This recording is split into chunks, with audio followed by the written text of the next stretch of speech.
avec vous ce soir, c'est ce qu'est véritablement le Puy du Fou. Merci beaucoup pour cette introduction et merci beaucoup évidemment pour l'invitation que j'étais ravi de pouvoir honorer. Bonsoir à tous et toutes, merci d'être venus aussi nombreux ce soir dans cette belle salle. Je remarque que peu importe la salle, une chose ne change pas, c'est que tout le monde évite les premiers rangs. Ça c'est vrai, visiblement du CP jusqu'à toujours, c'est la malédiction des premiers rangs. Donc je m'appelle Florian Besson, effectivement je suis historien, médiéviste, j'ai fait une thèse sur les croisades et les États latins d'Orient. Et je travaille également maintenant depuis plus de 10 ans sur les représentations contemporaines du Moyen-Âge, à la fois donc dans les fictions, dans la culture contemporaine, mais également dans leurs diverses instrumentalisations politiques et politiciennes. Alors avant de commencer, peut-être qu'il faut dire qu'est-ce que cette conférence ne sera pas. Cette conférence, ce ne sera pas une critique du parc en lui-même, ni une critique des gens qui y travaillent, et encore moins des gens qui y vont. Donc rassurez-vous, pour celles et ceux qui ont levé la main tout à l'heure, pas d'ostracisme, vous pouvez rester jusqu'à la fin de la conférence. Du reste, j'y suis allé et je devrais probablement y retourner. Par contre, ce sera bel et bien une critique assez féroce, mais j'espère vous le démontrer fondée, de ce qu'on y entend. C'est-à-dire de ce qui se donne à voir, à entendre, dès lors qu'on met un pied au Puy du Fou. L'idée de ce livre, à l'origine, elle est venue d'une rencontre avec une éditrice, donc l'éditrice des Arènes, la maison d'édition qui a publié ce livre, qui voulait, à l'occasion d'un déjeuner avec moi, un livre sur les utilisations politiques de l'histoire de Auguste à nos jours. Voilà. Vaste sujet, en fait, en réalité, sujet intraitable en un livre, puisque l'histoire a, à toutes les époques, été utilisée, convoquée, instrumentalisée, à des fins de légitimation notamment. Donc évidemment, en fait, ça n'aurait pas pu être un livre qui aurait été autre chose qu'un catalogue assez fastidieux de montrer qu'à toutes les époques, globalement, tout le monde s'est toujours servi de l'histoire en la mettant à toutes les sauces pour venir nourrir et appuyer son discours et ses visions. Au contraire, il me paraissait plus intéressant de proposer une monographie, donc une étude précise, documentée, d'une utilisation de l'histoire. Et donc moi j'avais envie depuis longtemps de travailler sur ce parc qui est donc le Puy du Fou. Alors on n'était pas les premiers à travailler sur ce parc, avant nous avaient précédé des collègues historiens, modernistes, spécialistes de la Révolution française, Jean-Clément Martin, Michel Vauvel, Guillaume Mazot, mais jusque-là ils avaient travaillé, vu leur spécialité c'était logique, sur ce que le parc faisait de la période révolutionnaire, la manière dont le parc traitait la Révolution de 1789. Comme je vais vous le montrer, c'est logique, parce que c'est vraiment la clé de voûte à la fois du combat mémoriel de Villiers et du coup du parc. Mais du coup, en travaillant uniquement sur cet aspect, ils avaient laissé de côté tous les autres spectacles, notamment les spectacles sur les autres périodes. Comme si, en quelque sorte, vous voyez, au Puy du Fou, ce qui était toxique, c'était la lecture contre-révolutionnaire, et puis finalement, le reste passait un peu inaperçu. Au contraire, moi j'avais envie de prendre en compte tout le parc, d'étudier donc un discours dans sa globalité, en sachant, et évidemment c'est ce qui fonde aussi l'unité du corpus, ici vraiment l'unité au sens méthodologique, en sachant donc que Philippe de Villiers est le seul auteur de tous les spectacles du Puy du Fou. Ça veut dire que tout ce qu'on entend dans tous les spectacles sort de la plume de Villiers et de la plume de Villiers seul. D'accord. Alors ça ne durera pas infiniment, puisque les humains sont mortels. Donc un jour ou l'autre, il finira par passer le relais et ça inaugurera sûrement un renouvellement du parc. Mais pour l'instant, l'intégralité de ce qui se donne à entendre sort de la plume de Villiers. Ce qui est du coup évidemment intéressant, puisque le parc, c'est un succès touristique majeur, le deuxième parc le plus visité en France, qui est donc un vrai plébiscite, des centaines de milliers de personnes qui s'y rendent chaque année. Et donc concrètement, ça veut dire que Philippe de Villiers s'offre un auditoire de centaines de milliers de personnes chaque année qui viennent entendre du de Villiers sans forcément en avoir autant conscience que quand on achète un de ses livres dans une librairie Bolloré. Alors le parc justement. Le parc, donc, on l'a entendu tout à l'heure, il a été fondé en 1977 par Philippe de Villiers, alors énarque, membre d'une famille de notables locaux. De Villiers a toujours su cultiver d'excellentes relations avec le pouvoir politique. Vous vous rappellerez peut-être que pendant l'été 2020, alors que nous étions encore tous et toutes semi-confinés et privés de lieux de rassemblement, le parc a été le seul lieu accueillant du public à pouvoir ouvrir en France, suite à un coup de fil direct de Philippe de Villiers à Emmanuel Macron. Donc un espèce de passe-droit assez hallucinant et scandaleusement dangereux, puisque ça a été un gros cluster, du coup, parce qu'évidemment tout le monde s'est rassemblé pour les spectacles en pleine pandémie. En 2021, Philippe de Villiers a rejoint la campagne présidentielle d'Éric Zemmour, qu'il a depuis, dont il s'est détaché depuis, et il cultive, on va dire, à nouveau des ambitions politiques, même si il faudra voir si ça se concrétise par une candidature à la prochaine présidentielle. Voilà pour situer un peu le bonhomme. À l'origine, le parc, c'est uniquement ce qu'on appelle la cinécénie, C'est-à-dire, pour celles et ceux qui y sont allés, un grand son et lumière, un nocturne, projeté, vous le voyez, sur la façade du château du Puy du Fou, d'accord, un château que Philippe de Villiers rachète au moment où il crée ce spectacle. On est dans les années 70, les sons et lumières sont déjà à ce moment-là une pratique culturelle et touristique ancienne. Le premier son et lumière français, c'est Chambord en 1953. Donc vous voyez qu'en 77, ça fait déjà plus d'un quart de siècle qu'on fait des sons et lumières un peu partout. Donc en fait, c'est quelque chose d'assez classique à ce moment-là, où on utilise, vous voyez, le château comme une toile sur lequel on va venir projeter des illuminations, pendant qu'au premier plan, des acteurs et des actrices en costume, d'accord, bougent, jouent, dansent, etc. La particularité du Puy étant que ici, tous les acteurs et les actrices de cette soirée sont des bénévoles, d'accord, qui du coup s'engagent, certains d'année en année, certains depuis plus de 30 ans ou 40 ans, pour du coup rejouer ces soirées-là. Donc à l'origine, le parc, c'est uniquement la cinécénie qui rencontre dès les premières années un succès indéniable, et petit à petit, le parc se développe. Aujourd'hui, le Puy du Fou, c'est ça, d'accord, un vrai complexe touristique assez monumental, avec 19 spectacles, des hôtels thématiques, c'est-à-dire en fait des hôtels thématisés par période. Donc vous pouvez choisir d'aller dormir pendant l'Antiquité romaine, ou d'aller dormir pendant Clovis, ou d'aller dormir pendant le grand siècle de Louis XIV, avec à chaque fois un hôtel où le décor va être travaillé pour favoriser l'immersion, des restaurants, des spectacles qui couvrent toutes les périodes historiques, de l'Antiquité jusqu'à la fin de la Deuxième Guerre mondiale. Donc vous voyez qu'on a un spectre chronologique extrêmement large, même si tous ne sont pas aussi bien traités. Et puis le Puy du Fou s'exporte à l'international, devenant une véritable chaîne, en fait, le début peut-être d'une franchise. Un Puy du Fou a ouvert en Espagne en 2022, vous voyez, le Puy du Fou à Tolède. Et il y a des discussions inabouties depuis bien des années, donc à voir si ça se débouche sur quelque chose pour un Puy du Fou en Asie. Donc, il y avait également des discussions pour un Puy du Fou en Angleterre qui semble avoir capoté, également un Puy du Fou en Belgique.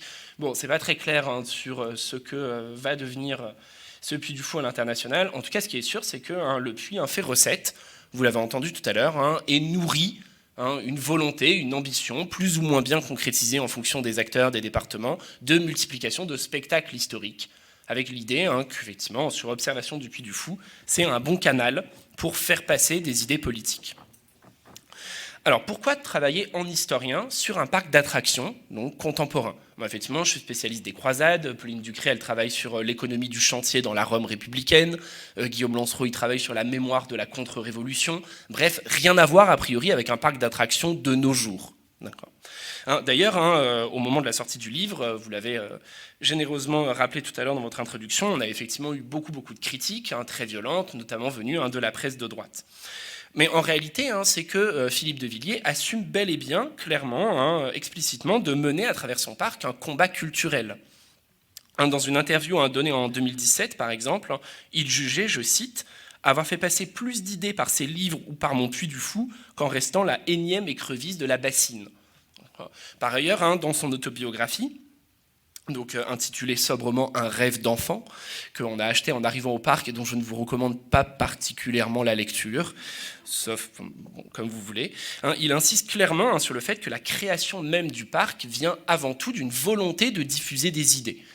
Pour le coup, il est explicite, il dit « Moi, j'avais une vision politique, une envie de parler de certaines choses, ici, en l'occurrence, de parler du génocide vendéen, on y reviendra, et j'ai réfléchi au meilleur format pour diffuser ces idées-là. Et j'ai pensé à organiser un spectacle dans un château en ruine. » Autrement dit, le Puy du Fou, il naît avant tout d'une volonté, assumée et jamais démentie depuis, de mener un combat mémoriel et un combat culturel. Autrement dit encore, et c'est vraiment important, il faut le rappeler et le matraquer, le Puy du Fou n'est pas un parc d'attractions. C'est un discours politique caché sous la forme d'un parc d'attractions. J'insiste, et c'est vraiment essentiel, et c'est vraiment ce que manquent les critiques, qui nous ont accusés d'attaquer un parc d'attractions, ou qui ont essayé de nous tourner en ridicule en disant « Ah, vous allez faire pareil pour Disneyland, à quand le livre qui va nous révéler que les souris ne parlent pas ?» etc. Ces critiques, soit par ignorance, soit par pure mauvaise foi, elles passent à côté de ce qu'est le parc. D'accord, le Puy du Fou, encore une fois, de l'aveu même de la bouche de son fondateur et auteur des seuls spectacles. C'est pas un complot, c'est pas de la paranoïa qui nous pousserait à avoir de l'idéologie où il n'y en a pas. De Villiers lui-même écrit noir sur blanc « J'ai créé le parc pour diffuser mes idées politiques ». À partir de là, aller au parc pour entendre ses idées politiques, vous voyez que du coup, c'est pas de la paranoïa. C'est vraiment répondre à une invitation faite par le créateur même du parc. Pour prendre une comparaison qu'on développe dans le livre et qui est utile, quand vous voyez une publicité à la télé ou avant un film au cinéma, vous ne vous tournez pas vers votre voisin pour lui dire « Waouh, quel brillant court-métrage !» Vous savez que c'est une publicité destinée à vous faire acheter un produit, quand bien même elle prend la forme d'un court-métrage. D'ailleurs, il y a des publicités très réussies, des publicités qui peuvent nous faire rire ou nous émouvoir, reste qu'on ne confond pas l'objet qu'on a vu. Et jamais vous appellerez quelqu'un pour dire « j'ai vu un super film hier soir, il faut absolument que tu le regardes », en lui envoyant une publicité. Bref, vous savez que donc, c'est une publicité qui prend la forme d'un film. Le Puy du Fou, c'est exactement pareil, c'est une propagande politique qui a choisi de prendre la forme d'un parc d'attractions. L'objectif premier n'est pas de divertir, il n'est pas non plus du reste de faire gagner de l'argent. Pour le coup, ça c'est un reproche qu'on ne peut pas faire, il ne sert pas à enrichir des actionnaires ou la famille de Villiers. Le but premier, c'est de diffuser une certaine vision de l'histoire de France. Alors dans ce combat culturel, le Puy du Fou, il n'est pas le seul soldat ni le seul champ de bataille, même s'il en est l'un des plus visibles. Il participe d'une constellation d'acteurs de l'histoire publique, qui, de Stéphane Bern à Franck Ferrand, en passant par Laurent Deutsch, par des unes comme Le Figaro Histoire, Éric Zemmour ou Dimitri Casali, réécrivent l'histoire de France en la mettant au service d'un discours profondément réactionnaire. Ces discours ont également en commun leur profond mépris pour ce qu'est l'histoire comme discipline scientifique, qui repose sur une méthode particulièrement rigoureuse, notamment une exigence d'administration de la preuve, j'y reviendrai pour parler du Puy du Fou, mais également le fait de s'appuyer sur des sources, avant tout, de ne pas tirer de son chapeau des affirmations plus ou moins délirantes.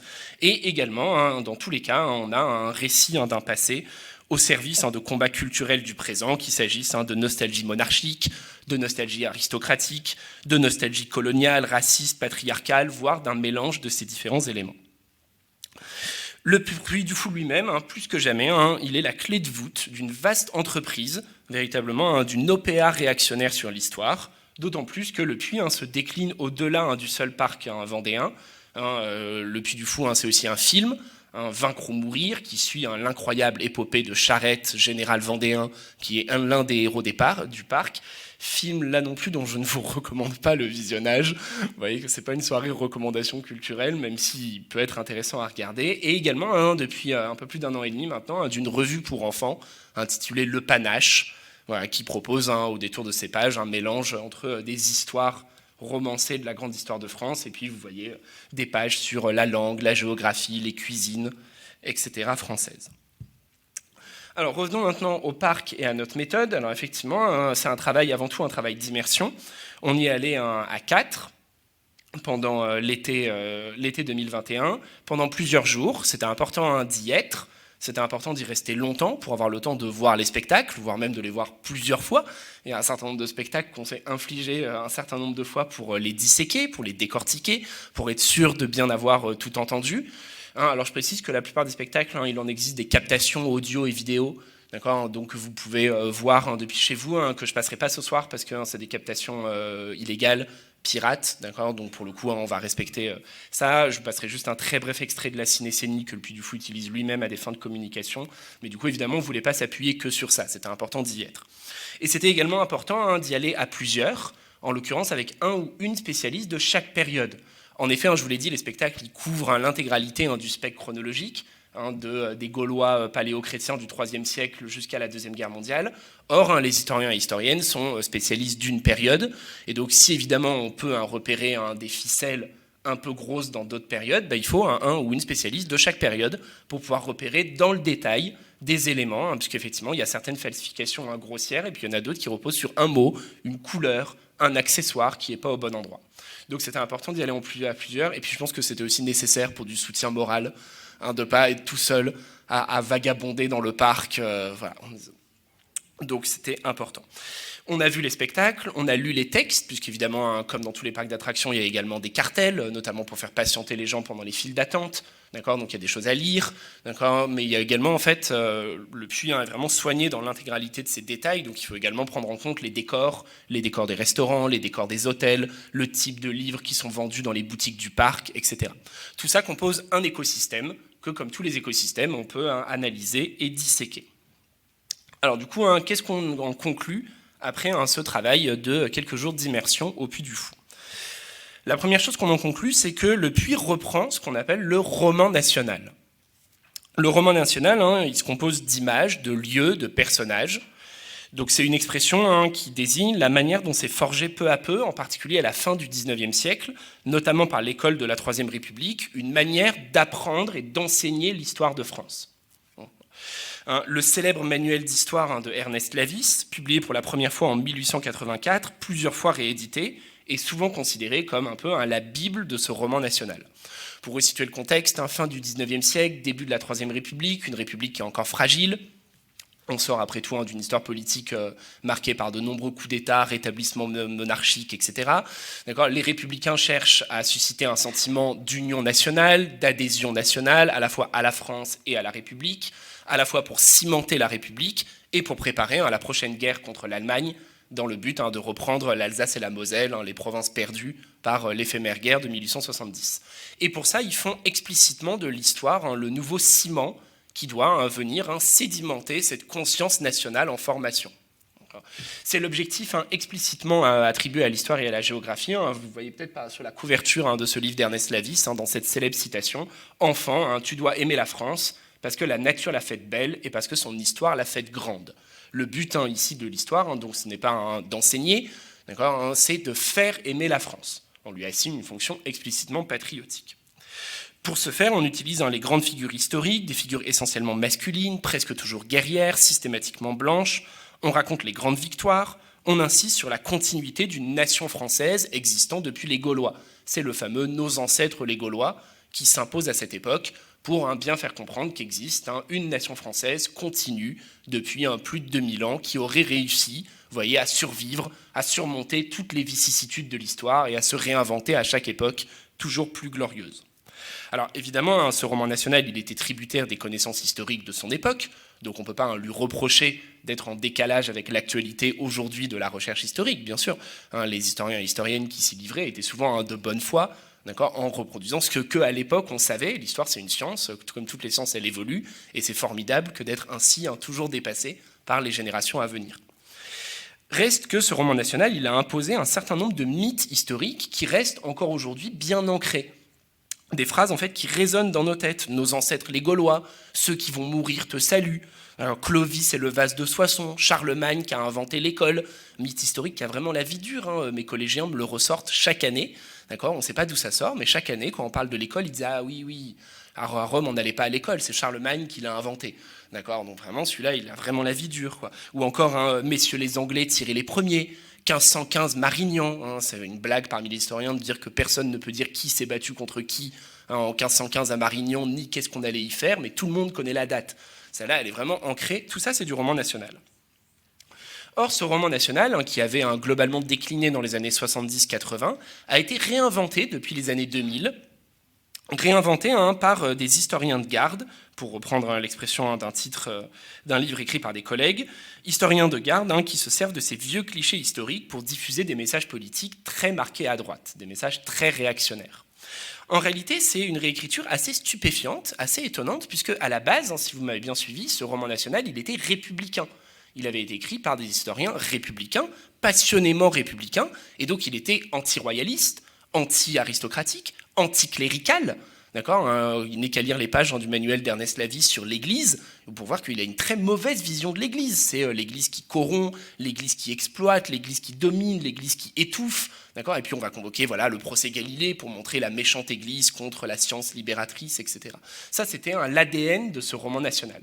Il a été complètement réécrit, complètement subverti, avec audace, avec talent, par des auteurs néo-réactionnaires, vous voyez, du coup, qui se sont emparés d'un message républicain et qui l'ont déformé pour le faire coller désormais à un message profondément réactionnaire.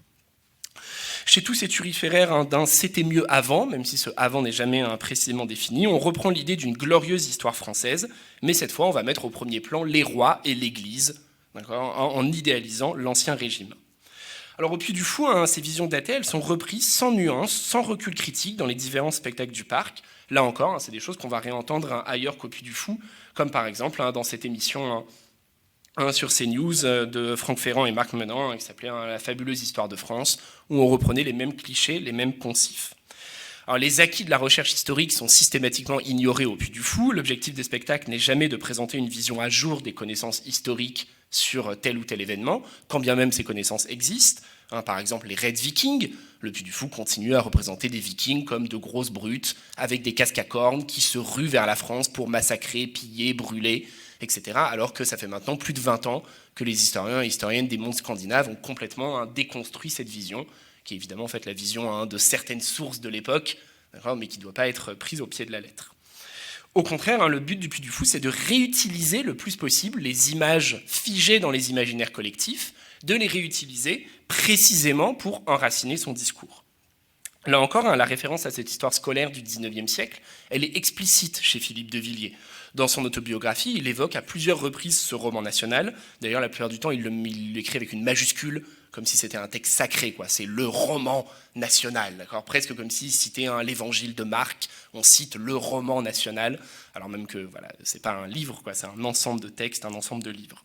Par exemple, quand il parle du spectacle qui va devenir le signe du triomphe, donc le spectacle qui se passe pendant l'Antiquité romaine, un grand spectacle avec des combats de gladiateurs, une course de chars, dans un grand décor reconstituant des arènes romaines, il écrit explicitement dans son autobiographie que lui, il avait en tête la scène de Sainte Blandine attachée à son poteau devant les lions, scène qui était la première image de la Gaule romaine dans le Mallet et Isaac, un des manuels scolaires les plus diffusés de la Troisième République, manuel scolaire que, vu son âge vénérable, Philippe de Villiers a sûrement eu comme livre d'école.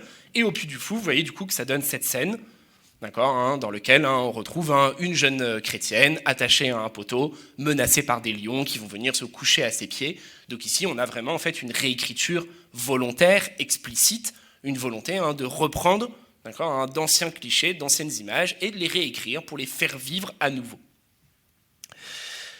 Bref, si les spectacles du Puy du Fou sont à ce point familiers, et ça participe de son succès, c'est littéralement parce qu'il recrée des images qu'on a déjà vues des dizaines de fois dans des manuels scolaires, dans des tableaux, dans des vignettes, dans des chromolithographies, vous savez, ces petites images chocolat poulain, etc., qui étaient distribuées jusqu'encore aux années 1940, mais également du coup dans des films ou dans des séries. Alors quel est le problème finalement dans cette réécriture du roman national ? Pour les historiens et les historiennes d'aujourd'hui, le plus problématique dans le roman national, c'est pas tant qu'il soit national, c'est le fait que ce soit un roman. Autrement dit, que ce soit de la fiction. C'est très joli, l'idée d'une France éternelle qui, de Vercingétorix jusqu'à nos jours, n'aurait pas changé. Malheureusement, c'est faux. C'est juste une fiction qu'on a racontée à un certain moment pour souder une unité nationale, mais qui ne correspond à rien de réel. Il n'y a pas de point commun entre Vercingétorix et nous, pas plus qu'entre Clovis et nous, ou entre Philippe Auguste et nous. Ou plutôt, il y a un ensemble de points communs qui ne doivent jamais cacher ou subsumer les différences toujours plus nombreuses. Pour le dire autrement, ces images, elles sont familières, elles sont tentantes, elles sont faciles, puisqu'elles reprennent ce qu'on croit déjà savoir. Malheureusement, elles sont fausses. Alors justement, si on parle du faux, là aussi, attardons-nous sur la question du faux au Puy du Fou, un terme qui nous a semblé tellement intéressant que vous avez vu que c'est devenu finalement le titre du livre, dans un jeu de mots extrêmement subtil. Alors le Puy du Fou, il y a une volonté de ne jamais casser l'illusion. C'est pas du Disneyland, c'est pas du toc. Du coup, les détails sont très soignés. Les matériaux, par exemple, c'est pas du plastique. Pas même cette espèce de plastique imitation faux bois que vous avez à Disneyland quand vous faites l'attraction Pirates des Caraïbes ou quoi. En fait, tout est en plastique, mais avec du plastique texturé pour faire croire que c'est du bois. Rien de tel au Puy du Fou, les détails sont soignés, les matériaux sont bons, les décors sont très bons, les costumes des comédiens et des comédiennes sont très bons. On chercherait en vain, par exemple, un comédien ou une comédienne qui aurait oublié d'enlever sa montre, ou qui aurait un tatouage, ou ce genre de choses. Il y a vraiment un soin dans les détails qui fait d'ailleurs du Puy du Fou un endroit très beau et très agréable. Par ailleurs, les erreurs sont omniprésentes. Alors certaines, c'est des tout petits trucs, des trucs que seuls des médiévistes obsessionnels, comme moi, peuvent relever. Par exemple, dans le parcours sur Clovis, qui s'appelle donc le premier royaume, donc Clovis, ce roi franc de la fin du 5e siècle, début du 6e siècle après Jésus-Christ, célèbre pour avoir été le premier roi barbare à s'être baptisé au catholicisme. On croise la première scène, elle se passe dans un scriptorium où on voit des moines qui écrivent, et ils écrivent dans une police très caractéristique qu'on appelle la minuscule carolingienne. Qui est la police qu'on connaît le plus, puisque en gros, c'est les lettres telles qu'on les utilise aujourd'hui. à peu près, d'accord ? Un moine aurait pu lire ce texte de ce texte projeté derrière moi. Alors ça a l'air de rien, encore une fois, je pense que ça ne fait bondir que moi, dans les gens qui passent, déjà parce qu'il y a à peu près que moi qui prends le temps de regarder par-dessus l'épaule du moine pour voir en quoi il écrit, mais en fait c'est un énorme anachronisme, puisque comme le nom l'indique, cette minuscule carolingienne, elle a été inventée par les Carolingiens, donc plus de 3 siècles après Clovis. C'est un anachronisme en fait qui est aussi important que si dans un film sur Louis XIV on le montrait répondre à un texto. C'est vraiment le même durée temporelle. Et pourtant ça c'est un anachronisme qui nous ferait bondir, qui casserait immédiatement notre illusion d'authenticité. Imaginez effectivement un film, un grand spectacle, etc. Et puis en plein milieu, un Louis XIV qui prend 5 minutes pour répondre à un WhatsApp de sa cousine ou de sa maîtresse avant de revenir à ses papiers, immédiatement on dirait mais c'est pas sérieux, qu'est-ce qui se passe ? D'accord ? Pourtant, ici, ça passe et ça montre toute la désinvolture avec laquelle le Puy du Fou traite l'histoire. Alors parfois, il y a des trucs beaucoup plus gros, beaucoup plus énormes que ces petites lettres. Par exemple, dans ce spectacle, donc le signe du triomphe, qui se passe donc dans ces arènes reconstituées, c'est un des spectacles les plus récents du parc. Évidemment, ici, le parc surfe sur le succès de Gladiator, qui a marqué les esprits, qui a en partie relancé la mode des péplums, et donc évidemment va proposer des combats de gladiateurs dans les arènes. Ici, le parc il multiplie les incohérences et les anachronismes. On a des Gaulois qui s'opposent à des méchants Romains. Or, on est au IIIe siècle après Jésus-Christ. Il y a une époque où ça fait belle lurette que les Gaules ont été totalement romanisés. Plus personne ne parle de Gaulois à l'époque. Et du reste, ces Gaulois ont obtenu, depuis l'édit de Caracalla, la citoyenneté romaine, ce qui fait qu'ils sont autant romains que n'importe quel habitant de l'Empire. Qu'il habite à Rome, à Padoue ou à Bordeaux. C'est des Romains au sens premier du terme, par la langue qu'ils utilisent, leurs coutumes, etc. Évidemment, on reprend tous les clichés à la Astérix, donc on a des Gaulois avec des braies et puis des grosses moustaches tombantes contre des Romains en toge bien rasés. Là aussi, donc, un cliché qui correspond évidemment à rien de vrai. On a l'idée d'avoir des Romains païens, polythéistes, corrompus dans les orgies contre des Gaulois qui seraient chrétiens. Une erreur, qui en plus est une incohérence historique, puisque le christianisme est arrivé dans l'Empire par les Romains, par définition. Ce n'est pas des Gaulois qui sont allés tout seuls chercher le christianisme en Orient avant de le ramener en terre autochtone. Et du reste, on rappellera que bien avant la conversion au christianisme de Clovis, c'est les empereurs romains qui se sont les premiers convertis, alors pas pur opportunisme politique, mais reste qui se sont convertis au christianisme bien avant que les populations locales ne le fassent. Donc en réalité, à cette époque, il y a beaucoup plus de chances d'avoir un gouverneur romain chrétien que d'avoir des populations romaines chrétiennes. Mais évidemment, erreur de ça. Et puis on a toujours des anachronismes permanents. On a donc des gentils Gaulois chrétiens contre des méchants Romains pas chrétiens. Et au début du spectacle, pendant que les gens s'installent, parce que c'est un peu long, parce qu'il faut le temps de remplir cette grande salle, on a un véritable chauffeur de salle qui encourage, qui met dans l'ambiance, qui invite à scander en disant « nous sommes tous des Gaulois ». Puis nous sommes tous des coqs gaulois. Donc vous voyez, on retrouve cette idée de fabriquer une union nationale, évidemment totalement artificielle, totalement déconnectée du réel, complètement appuyée sur des clichés. Encore une fois, il n'y a aucun sens de chanter « nous sommes tous des Gaulois » dans les Gaules du IIIe siècle après Jésus-Christ. Le terme même n'est plus en circulation. Mais évidemment, l'idée derrière, on comprend bien, c'est qu'en fait, nous sommes tous des Gaulois, c'est une manière de dire « nous sommes tous des Français ». Et ici, c'est une manière de dire, en fait, nous sommes tous déjà des Français. On retrouve en fait complètement le mythe de ce que la grande historienne du roman national, Suzanne Citron, qualifiait dans une formule vraiment très forte. Elle dit que le roman national, c'est la France toujours déjà là. C'est vraiment cette idée de dire qu'à toutes les époques, la France, elle est toujours déjà là. Elle existe déjà. Elle n'est pas encore née, mais c'est bon, c'est déjà la France. Ces Gaulois chevelus chrétiens du IIIe siècle, c'est déjà des Français qui sont déjà en proie à des troubles, etc. Il y a des erreurs aussi dans la chronologie. Par exemple, dans le spectacle Le Voyage de la Pérouse, alors ici, ce n'est pas tout à fait un spectacle. En fait, il y a 2 types de spectacles au Puy. Il y a les spectacles dans lesquels on est assis, on assiste à un spectacle avec des comédiens et des comédiennes qui bougent et une voix off préenregistrée qui parle. Et puis, il y a des spectacles, plutôt des parcours immersifs, où on se balade et où on assiste à une série de tableaux fixes avec des automates et des comédiens-comédiennes en costume qui viennent pour animer les scènes. Ça renouvelle en fait la vieille pratique muséale des dioramas, d'accord, des choses qu'on a encore dans des musées d'histoire naturelle, vous savez, ces vitrines dans lesquelles derrière il y a une scène, genre de la savane africaine ou de la banquise avec des animaux empaillés, etc. Donc dans le voyage de la Pérouse, qui est un parcours immersif, on suit donc le tour du monde de la Pérouse, ce célèbre navigateur français envoyé par Louis XVI pour faire un tour du monde, qui disparaît quelque part en Océanie, dont la disparition provoque beaucoup de, on va dire, d'attentes, d'espoir en France pendant des années. Il paraît, selon une version plus ou moins apocryphe, que ce seraient les derniers mots de Louis XVI montant à l'échafaud que de demander a-t-on reçu des nouvelles de Monsieur de la Pérouse, d'accord, donc qui montre le souci du roi jusque dans ces derniers moments. Donc dans ce spectacle, là encore, les effets spéciaux sont très beaux, très bien faits, on s'y croirait, la scène du naufrage est assez spectaculaire, et à la toute fin, on entend donc la Pérouse, on entend en fait le spectacle, il est filé par la lecture du journal intime de la Pérouse, du journal de bord de la Pérouse, un document qui n'existe pas, ce qui en soi n'est pas un problème, la fiction elle a le droit d'inventer des documents, même si c'est mieux qu'elle signale quand elle le fait, et à la fin, donc, on entend la Pérouse qui parle à Louis XVI alors qu'il est en train de se noyer. Il s'excuse de ne pas avoir pu réussir sa mission, qui était de faire le tour du monde, et il dit « Sire, j'aimerais vous remettre en personne ce journal de bord avec lequel je coule, j'aurais aimé vous le remettre à Versailles. » Et à ce moment-là, on entend la voix de Louis XVI qui dit « Mais mon brave la Pérouse, je ne suis plus à Versailles, je suis au Temple. » Fin du spectacle. Là encore, le détail, il est assez fin. Il est permis de penser que parmi les centaines de milliers de personnes qui passent, il n'y en a pas beaucoup qui s'arrêtent à la fin pour dire « Qu'est-ce que je viens d'entendre ?»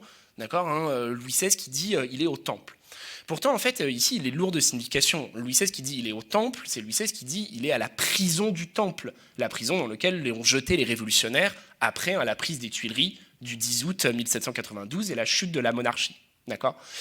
Or, quand la Pérouse fait naufrage, on est en 1788, 4 ans avant l'arrivée de Louis XVI dans la prison parisienne, et même avant le début de la Révolution française.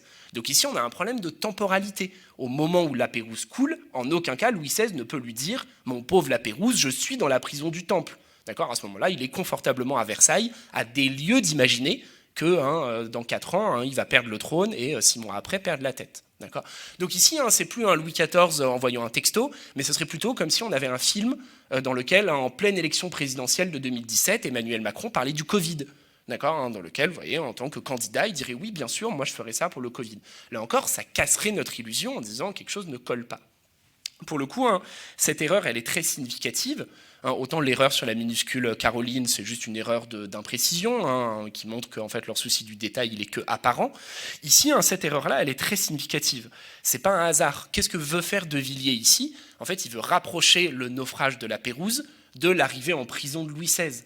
Du coup, qu'est-ce que ça crée dans les esprits de ce qu'on remarque ? L'idée que Louis XVI échoue en prison, c'est un naufrage.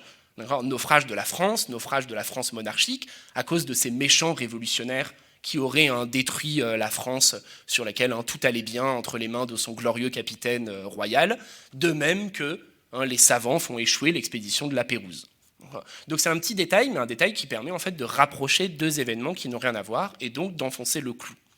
En effet, tout est là, au Puy du Fou, dans cet art, des détails distillés de spectacle en spectacle, repris de spectacle en spectacle, avec les mêmes mots-clés, les mêmes images, les mêmes types de trames narratives, qui fait que, sans s'en rendre compte, en fait, on va véritablement ingérer un discours politique précisément orchestré.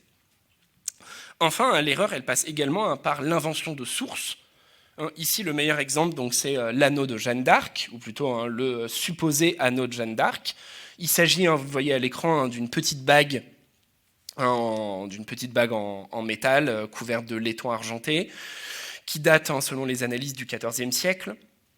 Une bague que le Puy du Fou a achetée aux enchères à une maison de vente aux enchères anglaise il y a quelques années, à grand renfort de communication, en disant que c'était l'anneau de Jeanne d'Arc et qu'il s'agissait de sauver l'anneau de Jeanne d'Arc. Le parc a ensuite organisé le retour de l'anneau de Jeanne d'Arc dans une glorieuse cérémonie, au cours de laquelle lui a été prêtée la garde républicaine, pour faire une haie d'honneur à l'arrivée de l'anneau de Jeanne d'Arc revenant en terre française. Bon, c'est très joli comme histoire, le seul problème c'est qu'à nouveau c'est totalement faux, puisque aucune source ne vient prouver que cet anneau est l'anneau de Jeanne d'Arc.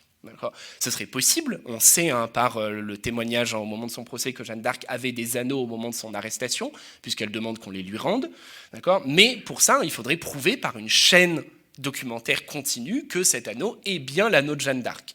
Or, vu qu'on n'a aucun document qui le prouve, du coup, on ne peut pas prouver que c'est l'anneau de Jeanne. Alors vous allez me dire que ça marche aussi dans l'autre sens. On ne peut pas prouver que ce n'est pas l'anneau de Jeanne d'Arc. C'est vrai. Il faudrait des sources permettant de le prouver. Or, vu que c'est une bague qui date du XIVe siècle, il est techniquement possible que ce soit l'anneau de Jeanne.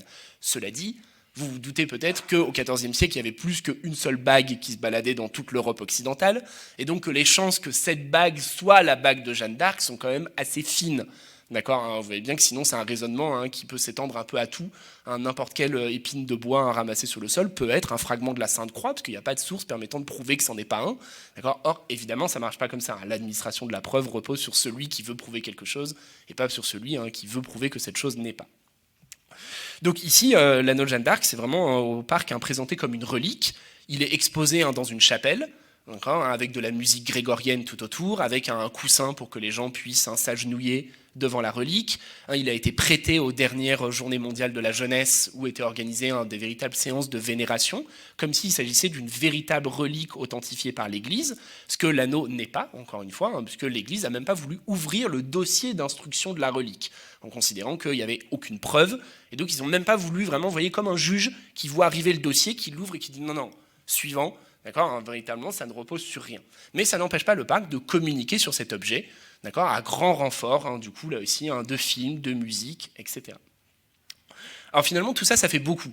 Les imprécisions dans les détails, les erreurs volontaires sur la chronologie, les termes, les personnages, les costumes, pour créer des fausses impressions de continuité, la forgerie de fausses sources, là encore, tout simplement pour se mettre en valeur. Quand on additionne, ça fait beaucoup de faux, vous voyez, qui fonctionnent à des niveaux différents, mais qui se cumulent les uns les autres. Alors quand on sait que des dizaines de classes scolaires viennent chaque année visiter le Puy du Fou, on peut légitimement froncer les sourcils. D'accord, regardez, je vous montre un mail que j'ai reçu cette année sur ma boîte mail professionnelle. Moi, j'enseigne dans le secondaire. Vous voyez, veuillez trouver ci-joint les offres négociées pour le Puy du Fou. D'accord, et ça, c'est des choses qu'on envoie aux professeurs et où il y a beaucoup de professeurs qui s'emparent, encore une fois, sûrement en croyant bien faire, d'accord, puisque la brochure ici dit mais oui, ça va permettre à vos élèves de vivre l'histoire, d'incarner l'histoire, ils auront des images en tête, etc. Toutes choses qui sont très bien, qu'on essaye de susciter parmi nos élèves, reste que généralement, on essaye de les susciter sur du vrai, ou en tout cas sur du à peu près vrai, du à peu près solide, et pas sur une fabrique du faux permanent à tous les étages. Bien plus, derrière ce faux, et encore une fois, j'espère que je suis clair sur le fait que le faux en lui-même poserait finalement assez peu de problèmes. Dans le livre, on le dit plusieurs fois, qu'on n'a vraiment pas du tout un discours de prescripteur vis-à-vis de la fiction. C'est très bien qu'on puisse s'emparer de l'histoire pour en faire des fictions. Les livres, les romans, les séries, etc., c'est très bien, c'est nécessaire. Ça donne le goût de l'histoire. Les historiens et historiennes professionnels, du reste, ne sont pas entrés dans l'histoire en découvrant des sources historiques. La plupart du temps, ils l'ont fait par des films, par des séries, par des jouets, par la visite d'un château, etc. Georges Duby, grand médiéviste s'il en est, disait que lui, le goût du Moyen-Âge, c'était en lisant le roman Ivanhoé. Et une génération après lui, Jacques Le Goff, il disait que c'était avec le film Ivanhoé. Encore une fois, c'est logique, personne ne se découvre médiéviste à 6 ans en lisant une charte de l'ordre de Cluny de 910, ça n'existe pas.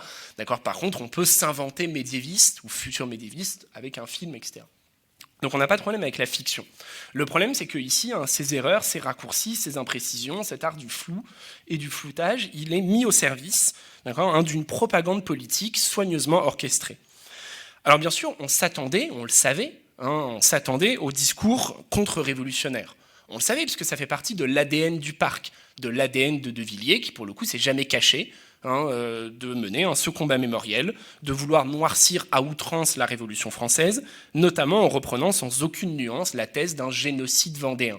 Alors je passe très vite, à la fois parce que c'est bien connu et parce que c'est pas ma période, mais c'est une thèse avancée par des essayistes dans les années 70-80, selon lesquels il y aurait eu un génocide de la Vendée contre-révolutionnaire par les armées révolutionnaires dans les années 1793-1795. Une thèse qui est complètement déconstruite, complètement rejetée par l'intégralité des universitaires, donc on ne parle pas d'un débat, je ne vous dis pas, comme il y a des débats parfois en histoire, en historiographie, sur certains points assez vifs, je sais pas, la question par exemple de la motivation des poilus de 14-18, ça c'est un point encore en débat. Pour le coup, il n'y a pas de débat sur le génocide vendéen. D'accord ? Comme le résume Jean-Clément Martin, qui est le meilleur spécialiste de la question, qu'il y a eu des crimes de guerre est évident, mais les crimes de guerre ne font pas un génocide. Donc, crime de guerre, oui, génocide, non.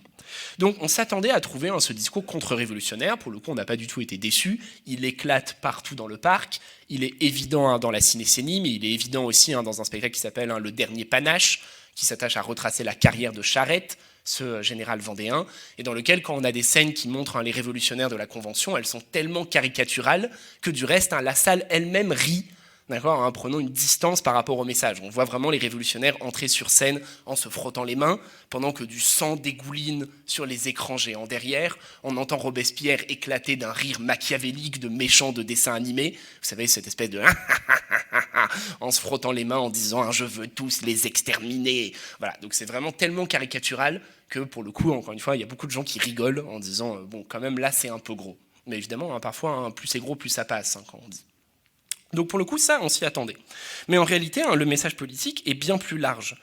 D'un spectacle à l'autre, des jeux du cirque romain au tournoi médiéval, de la Pérouse à Verdun, les mêmes mots reviennent, les mêmes constructions narratives, les mêmes messages. Alors je vous montre la bande-annonce du parc.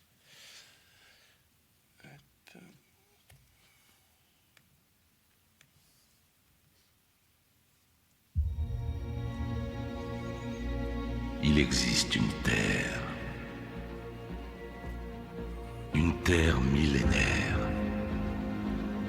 Désolé, déjà je fais pause pour relever, mais déjà il existe une terre millénaire. Vous remarquerez la profonde malhonnêteté intellectuelle de cette introduction, puisque essayez de me citer une terre qui n'est pas millénaire, juste pour qu'on rigole, d'accord, même les terres les plus récemment émergées, comme l'île de la Réunion par exemple, chiffrent déjà quelques milliers d'années respectables. Donc toutes les terres sont millénaires, donc il existe une terre millénaire.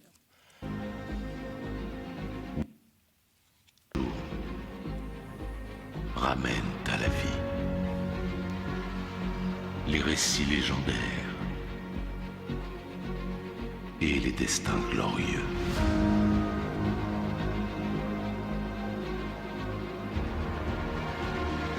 Il existe une terre où les héros sont éternels.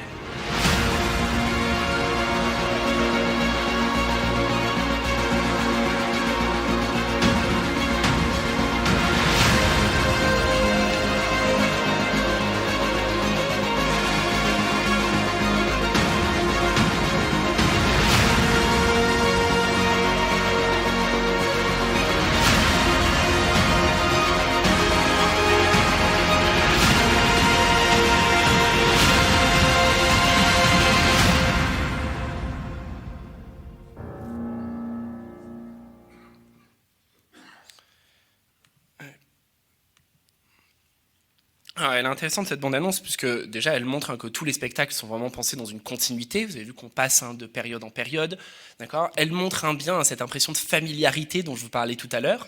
Je suis à peu près sûr que tous et toutes parmi vous, il y a des scènes que vous avez reconnues, quand bien même vous n'êtes pas allé au puits. Parce qu'en fait, c'est des scènes qui sont familières. Le tournoi médiéval, par exemple, habite nos imaginaires collectifs. La scène où on voit ce chevalier en armure marcher vers une épée plantée dans la pierre, elle résonne évidemment. Combien de fois est-ce qu'on l'a vu dans des séries, des films, des romans, des bandes dessinées, peu importe. D'accord, le poilu dans sa tranchée, etc. Donc en fait, vous voyez, ça résonne avec un ensemble de scènes. Vous avez vu ce gladiateur, clairement avatar de Russell Crowe en moins musclé, il a la même armure, le même bouclier, la même coupe de cheveux, etc. Bref, elle coche des cases. Dans tous les cas, le discours, il est toujours réactionnaire au sens premier, c'est-à-dire qu'il exalte systématiquement les valeurs traditionnelles, les valeurs d'un passé, un passé fantasmé, vu comme un temps plus heureux, plus simple, plus vrai, avant et contre les dérives d'une modernité qui serait forcément corruptrice.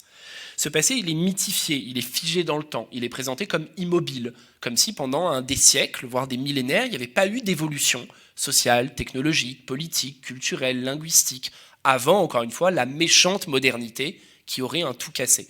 Par exemple, dans la cinécénie, le fil narratif qui est choisi, c'est de raconter l'histoire d'une famille du pays, les Maupiliers, une famille qui est documentée à partir de la Révolution française, et ici en suivant un garçon, l'aîné de la famille, qui à toutes les générations porte le même prénom.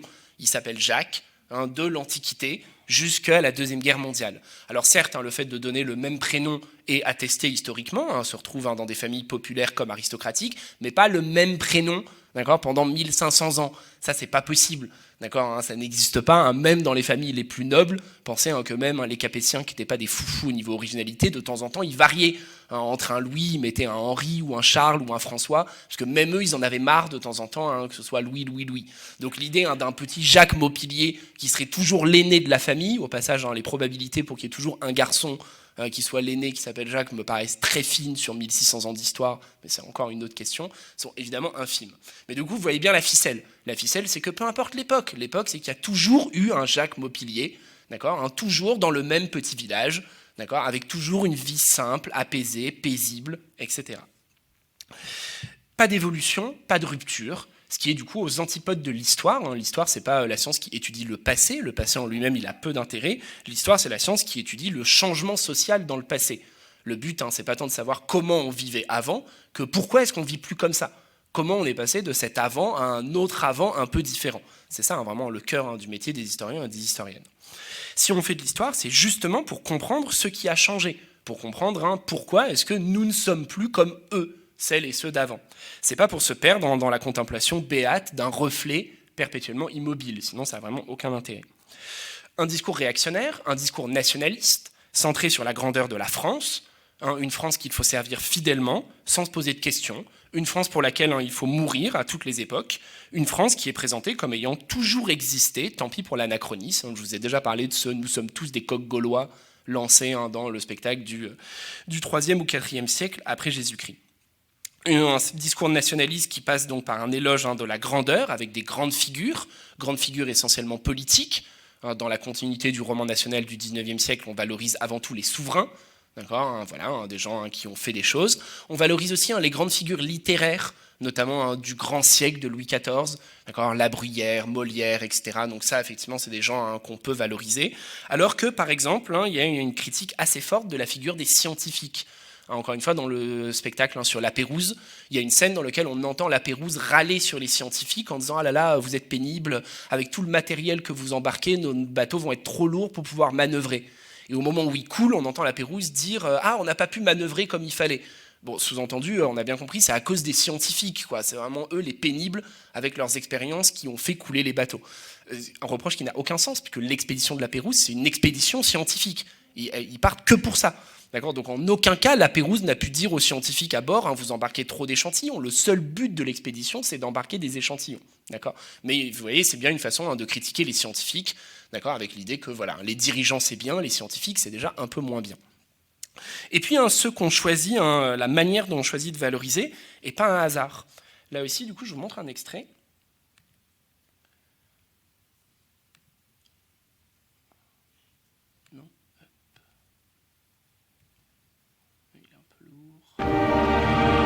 Voilà, donc ça c'est la cinécénie, d'accord, donc hein, ce grand son et lumière du soir qui procède, vous voyez, par une série de tableaux chronologiques, d'accord.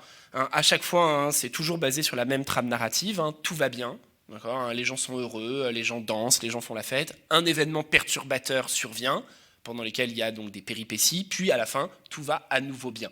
Là encore, c'est un schéma qui est profondément familier, hein, c'est le schéma narratif classique qu'on apprend aux collégiens, d'accord, hein, situation initiale, péripétie, situation finale. Je vous passe à la fin du spectacle, au moment de la Deuxième Guerre mondiale.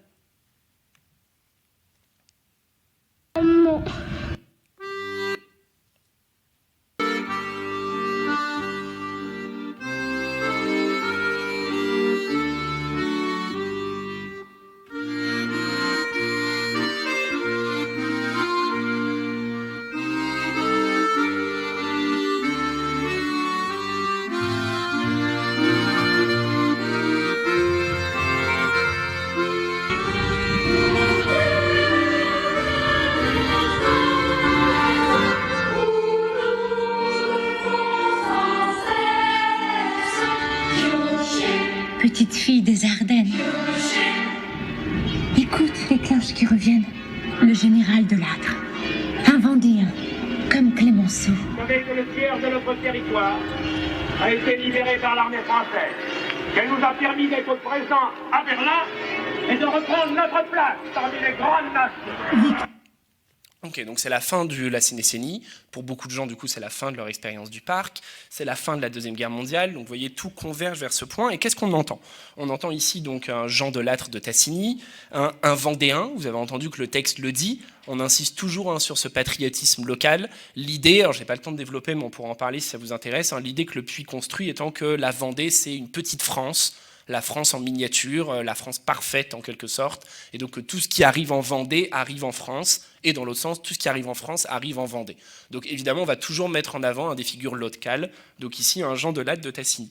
Et qu'est-ce qu'il dit ? On n'entend pas très bien la captation, mais c'est une vraie captation de son discours, dans lequel il dit la France a gagné grâce à l'armée française qui a libéré le territoire, et grâce à laquelle la France a repris sa place parmi les grandes nations. Vous voyez qu'ici, le discours, il est très intéressant. On aurait pu faire entendre n'importe quel discours célébrant la fin de la Deuxième Guerre mondiale. On aurait pu faire entendre un discours célébrant la victoire sur le nazisme, célébrant l'union des pays libres, la France ne s'est pas libérée toute seule, célébrant le retour à la paix, un discours rendant hommage aux victimes, rendant hommage aux combattants. Mais non, significativement, le Puy du Fou préfère un discours nationaliste, insistant sur la France qui a repris sa place parmi les grandes nations. D'accord ? Encore une fois, ce discours, il a bien été prononcé, mais le fait que le Puy choisisse ce discours-là parmi tous les discours possibles, c'est une manière, à nouveau, de réenfourcher ce vieux cheval de bataille qu'est l'histoire nationaliste, d'accord ? L'histoire censée faire aimer la France, et à nouveau une France guerrière et militaire. Donc un discours réactionnaire, un discours nationaliste, c'est un discours également qui fait l'éloge du christianisme, ou plutôt du catholicisme, présenté comme le ciment de l'identité nationale. Là encore, ça passe par des choses parfois assez grosses. Ça, c'est le décor dans le spectacle Le Premier Royaume, le spectacle qui suit donc la conversion de Clovis. On passe donc de salle en salle. Et dans les premières salles, Clovis, il est encore païen.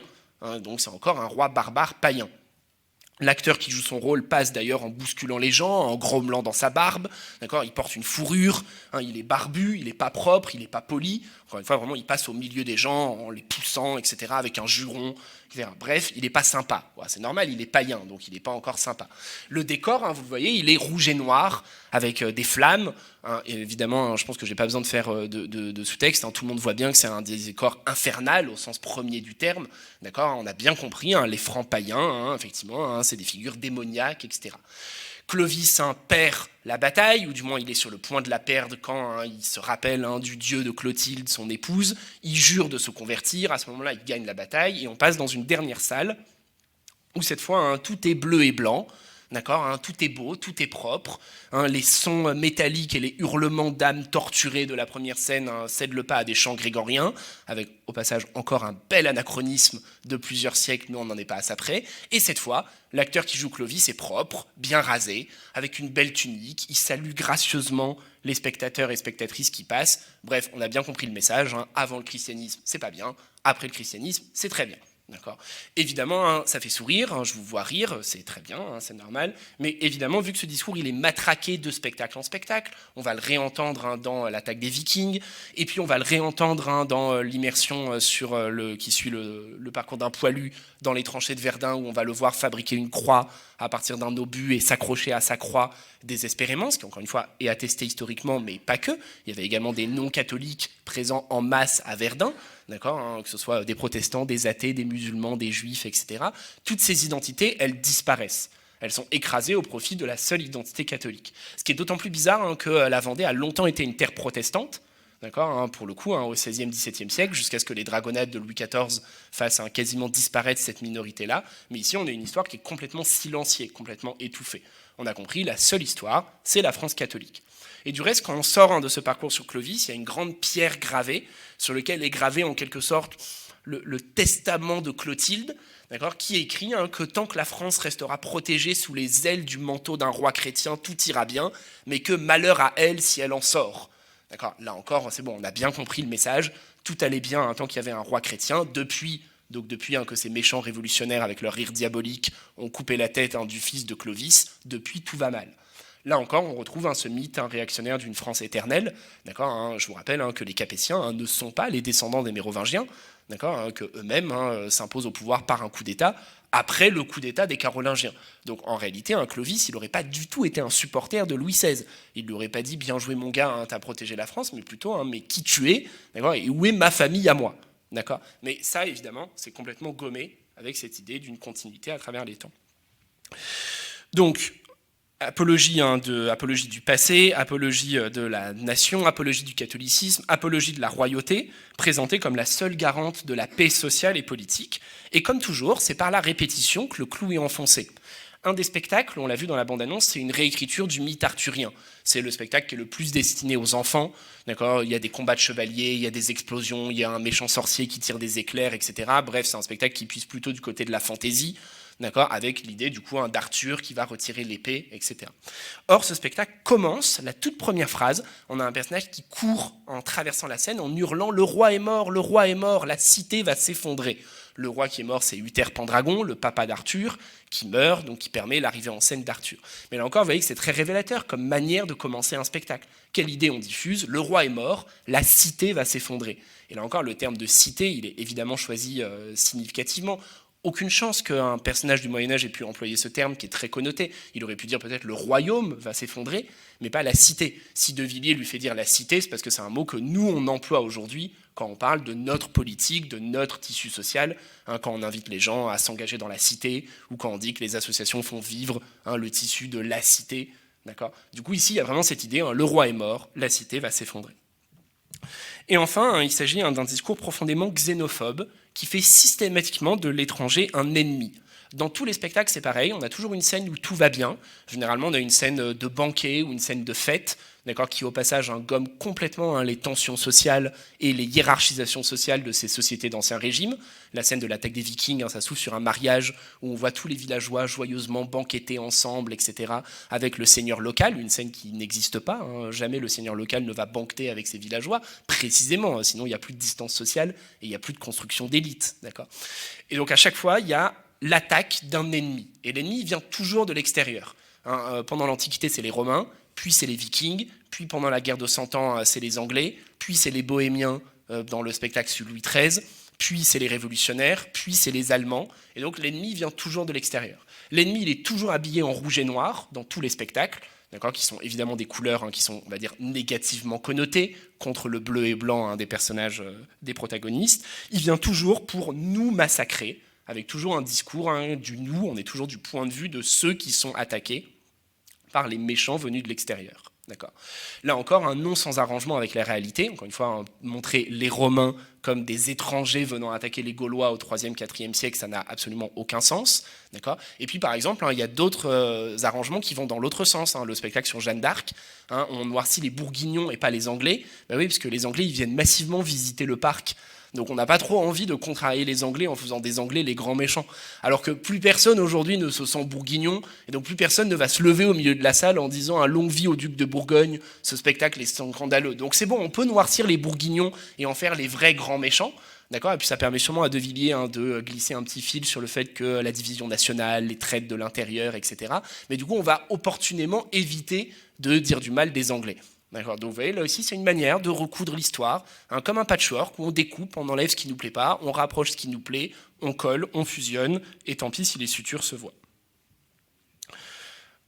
Alors je conclue et je termine sur ça. Ce discours, encore une fois, il ne se contente pas de reprendre les vieux poncifs et les grandes figures du roman national du XIXe siècle.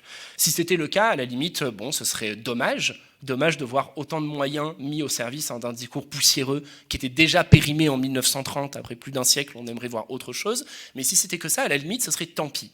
Le vrai problème, le vrai souci, c'est ces échos politiques contemporains évidents, du reste explicités par le soutien de Philippe de Villiers à Éric Zemmour pendant la dernière présidentielle. Soutien qui est également passé par le fait que dans tous ces meetings, Éric Zemmour a fait son entrée sur des musiques prêtées par le Puy du Fou, qui lui ont été offertes gracieusement par le parc. Vous savez, c'est des musiques à la Hans Zimmer, des musiques très dramatiques, avec des cuivres, etc., des musiques que du coup, parce que nos esprits sont formatés par le cinéma, on associe à l'héroïsme. C'est les musiques de Gladiator, de Pirates des Caraïbes, de 1492, etc.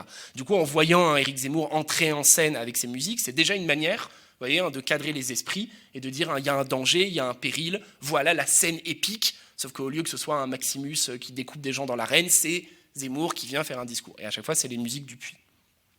Le parc, il participe ainsi d'une véritable bataille culturelle livrée par la droite extrême, bataille culturelle qui est appuyée sur une réécriture permanente de l'histoire. Entre déni des progrès et des avancées qui l'effraient, nostalgie d'un passé qui n'a jamais existé à part dans sa tête. C'est une vraie bataille culturelle. Heureusement, les historiens et les historiennes sont de plus en plus nombreux à s'emparer de ces questions. Je mets ici quelques titres. Vous voyez qu'il s'agit de s'opposer à la manière dont Zemmour réécrit l'histoire, dont Robert Ménard, maire de Béziers, réécrit l'histoire, etc. Heureusement, on peut s'en réjouir. Plus ces initiatives frauduleuses se multiplient, plus les réactions d'analyse critique se multiplient également. Et je termine avec ça. C'est également pour ça que je suis très heureux d'avoir pu être invité ici ce soir. Merci beaucoup.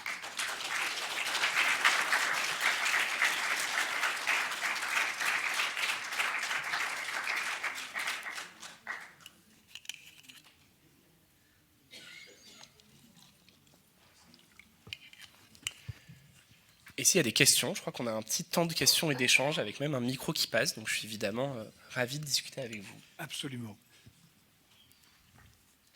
Qui veut intervenir? Il faut se lancer pour la première.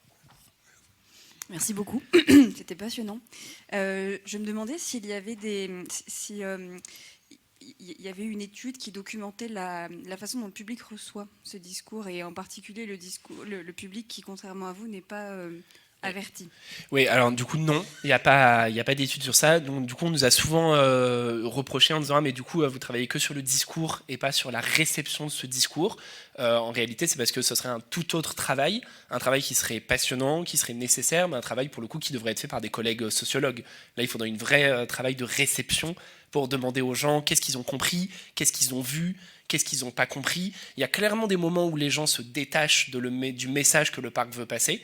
Par exemple, en réalité, là, le spectacle Le Signe du Triomphe, on y allait 3 fois. Donc 3 fois, quand même, on l'a vu. Et à chaque fois, quand le chauffeur de salle essaye de faire dire « nous sommes tous des coqs gaulois », à chaque fois, il y a une portion non négligeable du public qui refuse d'adhérer au script et qui commence à chanter autre chose. Par exemple, Vive l'OM, ou à un moment, il y avait un groupe de scolaires qui a commencé à chanter Nous sommes tous venus de je ne sais pas quel bahut, etc. Donc là, il y a une espèce de on voit trop la ficelle, ça marche pas. Il y a des moments où je pense que ça marche mieux, mais du coup, ça serait à faire. Donc ça n'a pas encore été fait, ce serait super. Si vous êtes sociologue ou si vous connaissez des sociologues, ça ferait un super livre. Ah, pardon, merci. Bonsoir. Alors, moi, j'ai été un public du Puy du Fou, j'ai été invitée. J'ai entendu parler du Puy du Fou dès le début, parce qu'il se trouve aussi qu'au même moment, nous, on faisait un truc dans un petit village du Puy de Dôme, enfin bref. Et le Puy du Fou, à ce moment-là, était, je ne dis pas un exemple, mais on en parlait comme étant, en effet, un simple spectacle de son et lumière, etc. Enfin bon, peu importe. Il se trouve que 30 ans plus tard, on m'a invitée au Puy du Fou. Et j'avoue que, alors évidemment, j'ai envie de dire que, premièrement, évidemment, tous ces détails historiques, je n'en ai pas relevé un seul. Par contre, le discours n'est jamais masqué, c'est-à-dire le nationalisme, le royalisme, le catholicisme, le pétainisme, c'est absolument incroyable, mais ça finit par mettre même mal à l'aise. Et je regardais autour de moi, mais je me disais, mais c'est pas possible. Est-ce qu'on comprend bien tous? Est-ce que tout le monde... Ce qui n'était pas le cas, évidemment. Il a même fallu que je me bagarre avec les personnes de ma famille avec qui j'étais. Parce que, mais t'es toujours en train de râler, toi, mais regarde comme c'est beau, ça suffit, quoi. Et alors, ce que j'ai envie de dire, c'est ça, c'est que c'est tellement, mais tellement, moi j'étais absolument sidérée par les effets techniques, par les moyens mis en œuvre, parce que vous parliez en effet des détails du style, parce que tout est construit pour de vrai, avec des vrais artisans, tout est vrai, le pain est vrai, les constructions sont vraies avec les vrais matériaux. Et j'ai eu droit à des discours, mais oui, mais tu te rends pas compte, ça fait vivre toute la Vendée, et puis il y a les artisans qui travaillent, et j'ai eu droit à même, et tout ça sans subvention. Je me suis dit en moi-même, eh bien, j'ose espérer que le gouvernement français ne subventionne pas un tel discours idéologique. Voilà, je veux dire qu'il y a une telle technicité où tous les scénaristes d'Hollywood au chômage et de Cinecittà au chômage sont là, c'est pas possible autrement, que ça fait oublier le reste. Ce que je suppose, mais j'en sais rien, parce que moi, je ne suis pas une historienne, et tous les détails que vous avez cités, et bien évidemment que je les ai pas relevés. Mais par contre, les sentiments que vous avez, enfin, ce qui est masqué derrière, enfin, ce qui est dit, parce que c'est explicitement dit. C'est ce qui m'a le plus sidéré, c'est que le discours n'est jamais masqué, jamais. Il est vraiment livré tel quel, le discours de Philippe de Villiers. Voilà. Merci beaucoup de ce témoignage. Oui, bien sûr, le parc est très très beau. Encore une fois, les effets spéciaux sont sidérants. Il a remporté plusieurs prix pour des innovations, etc. Mais bon, Les Dieux du Stade, c'est un bon film. Le Cuirassé Potemkin aussi, c'est des bons et beaux films. C'est bien pour ça, précisément, qu'ils ont marché à l'époque comme aujourd'hui. La propagande, elle est efficace quand elle est réussie, quand elle est belle, quand elle est léchée, quand elle est travaillée, quand elle est orchestrée. Sinon, elle ne marche pas. Sinon, c'est de la bouillie. Et ça ne fonctionne pas. Et je pense qu'on peut distinguer les deux.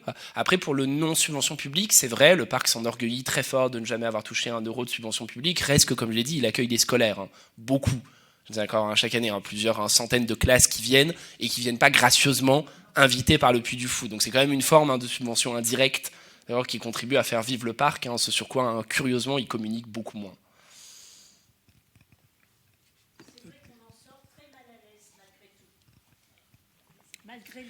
Certaines personnes, oui, vous n'êtes pas les seuls à le dire. J'ai été éberluée effectivement par les prouesses techniques et par le spectacle, mais j'en suis sortie mal à l'aise. Vous n'êtes pas les seuls à le dire. On a un bref chapitre dans le livre dans lequel un début d'analyse de la réception, mais pas assez. On commente les commentaires sur Google ou sur TripAdvisor, et globalement, c'est moitié-moitié. Soit des gens qui disent c'est incroyable, c'est merveilleux, le parc sauve la France, heureusement que vous êtes là. Soit des commentaires qui disent ouh là là, mais qu'est-ce qu'on a vu, j'étais gêné, je suis parti plus tôt, j'ai pas aimé que mes enfants entendent ça.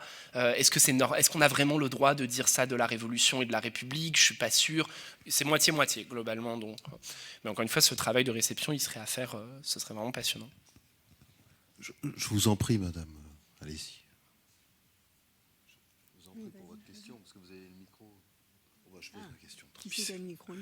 Excusez-moi, bonjour, merci pour cette conférence. Et je vais vous demander si par hasard, même si c'est peut-être pas trop le sujet, vous auriez des exemples justement de revers du Puy du Fou. Je pense notamment à Guédelon.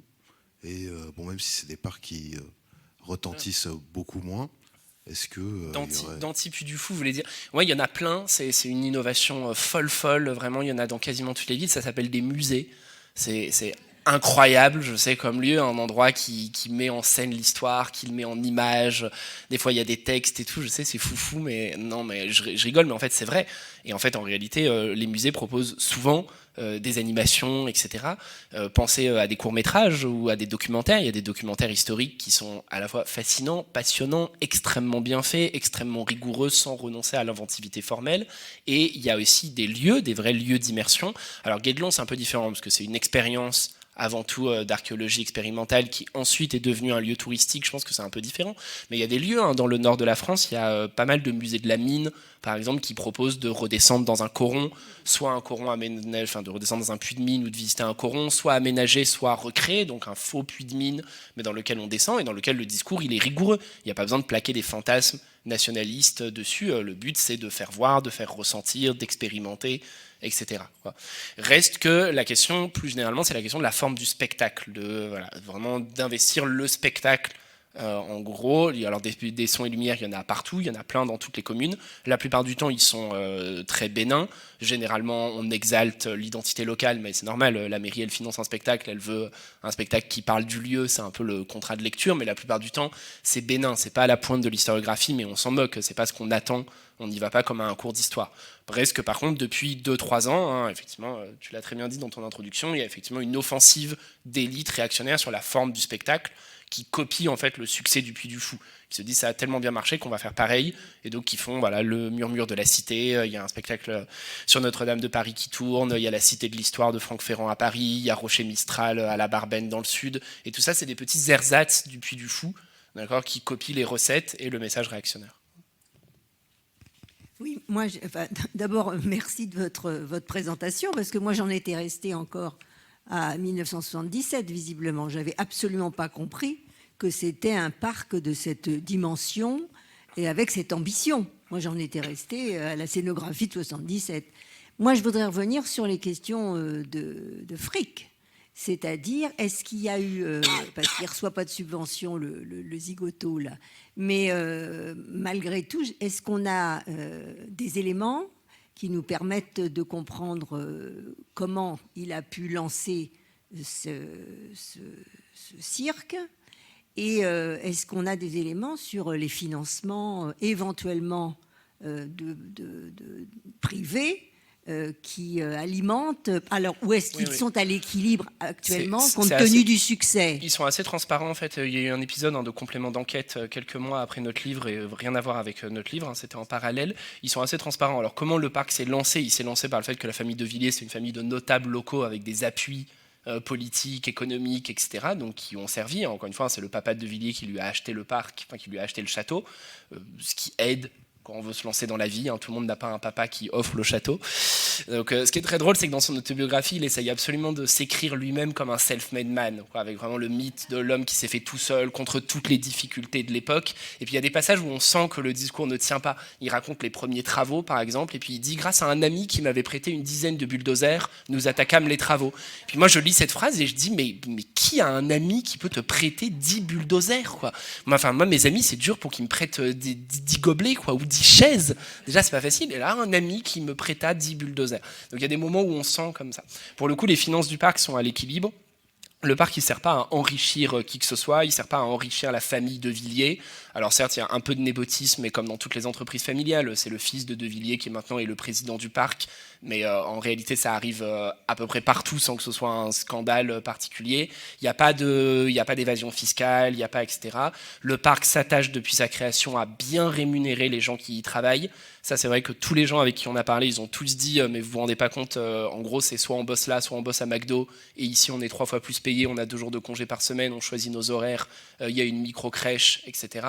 En fait, là, De Villiers s'inscrit quand même dans la tradition d'un catholicisme social, avec tout ce que ça a de positif, tout ce que ça a de négatif par le paternalisme, le contrôle sur les employés. Les employés, par exemple, ils ont une liste de livres qu'ils n'ont pas le droit de lire pendant qu'ils sont au parc.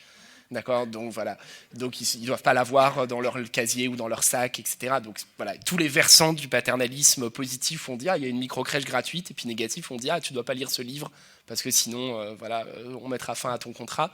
Mais pour le coup, je ne suis pas sûr que ça vaille le coup d'aller chercher des tambouilles financières. Par ailleurs, il y a des journalistes qui ont mis en évidence des pressions sur les agriculteurs autour pour les forcer ou les pousser à vendre leurs parcelles pour que le parc s'agrandisse.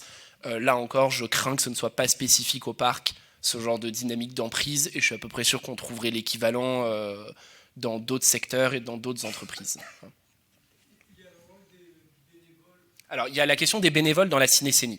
Effectivement, ça c'est une vraie question, mais encore une fois, une question qui est très ambivalente. Certes, c'est de l'exploitation, le bénévolat c'est un travail gratuit, alors que les billets de la cinécénie ne sont pas gratuits, donc ça rapporte des sous au parc.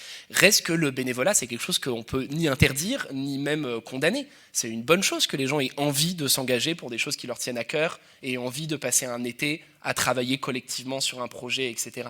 Et d'ailleurs, la plupart des sons et lumières des petites villes, je sais pas, l'an dernier, moi j'ai fait une conférence au son et lumière de Sévrac-le-Château, en Aveyron, c'est des bénévoles aussi qui le font, il n'y a pas de comédiens professionnels, et c'est des gens qui s'engagent toute l'année pour écrire le scénario, pour faire les répétitions, etc. Et c'est quelque chose qui est en soi, c'est une bonne chose, le bénévolat. Donc, pour le coup, il y a une ambivalence sur cette question-là du bénévolat où on ne peut pas jeter le bébé avec l'eau du bain.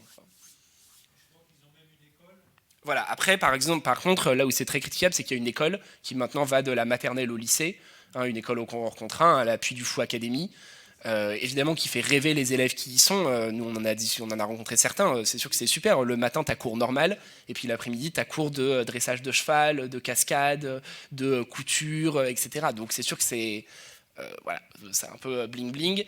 Reste que c'est une école hors contrat, là encore, avec tout ce que ça suppose, etc. Je ne rentrerai pas dans les détails là-dessus, mais pour avoir eu entre les mains les évaluations des élèves de 4e sur la Révolution française, je me permets de vous signaler que Robespierre ne sort pas grandi de la manière dont on enseigne la Révolution française dans l'appui du Fou Academy.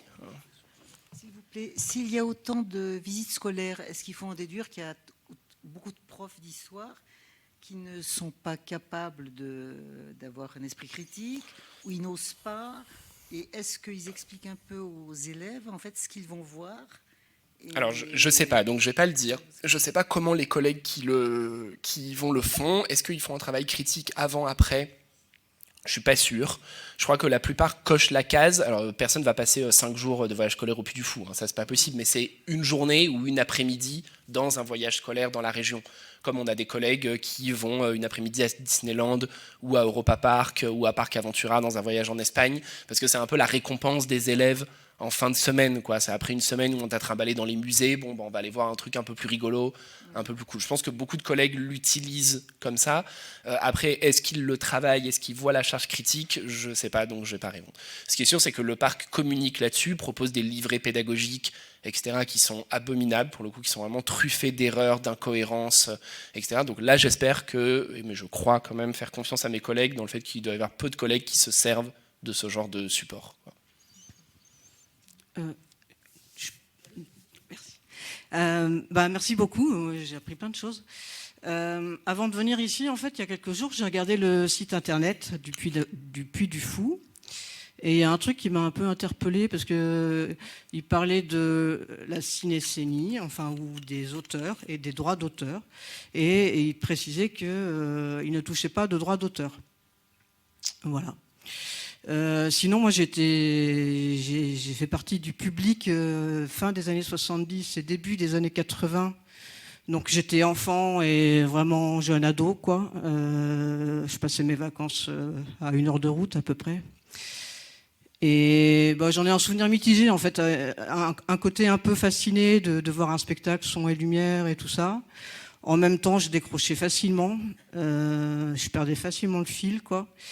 Et j'avais aussi conscience, enfin un peu plus âgé, que c'était la Vendée, qu'il y a l'histoire de la guerre de la Vendée, que c'était quand même très orienté.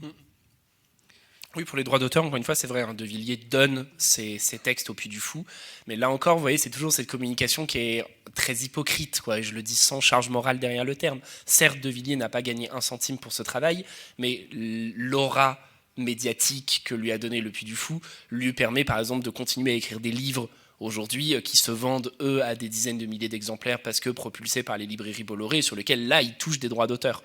Donc, en fait, c'est connecté, quoi. Du coup, c'est un peu hypocrite de déconnecter une pratique en disant « Ah, mais moi, je ne touche pas d'argent là-dessus. » D'accord ? Ça reviendrait un peu à une autre échelle, à dire « Mais moi, je ne suis pas payé pour la conférence que je vous fais ce soir. » Ce qui est vrai, mais reste qu'en mettant en avant un livre, on participe d'une notoriété, etc. Donc là, pour le coup, je trouve que c'est une communication très hypocrite de la part de Villiers que d'insister autant en disant « Je n'ai jamais touché 1 centime de ce que j'ai fait au Puy. » C'est vrai, et en même temps, c'est pas vrai. Et excusez-moi, pour Béziers, Robert Ménard, vous savez où ça en est et qui fera, si ça existe? Ah, pour le grand, vous pensez là au grand chantier, dans le livre que j'ai mis là de Richard Bassakos, il a quelques années déjà, hein, il travaille sur la politique culturelle de Robert Ménard, la manière dont il utilise tout l'arsenal qu'un maire peut utiliser, les commémorations, les noms des rues, etc., pour mener une bataille culturelle. On débaptise une rue qui porte le nom de résistants et on la renomme du nom de gens qui se sont battus pour l'Algérie française, etc., ce genre de choses. Là, vous pensez au nouveau gros chantier historico-patrimonial qu'a lancé Robert Ménard. Il y a eu un bel article du Monde il y a quelques temps sur ça, sur Béziers antique. Ménard voulant absolument faire croire que Béziers a été fondé par les Grecs et est la plus vieille ville de France, il le matraque en permanence, etc., alors qu'il n'y a rien, pas le plus petit début d'un élément archéologique qui permettrait de le prouver. Ce qui fait que les archéologues ne savent même plus quoi répondre, tellement c'est juste du délire.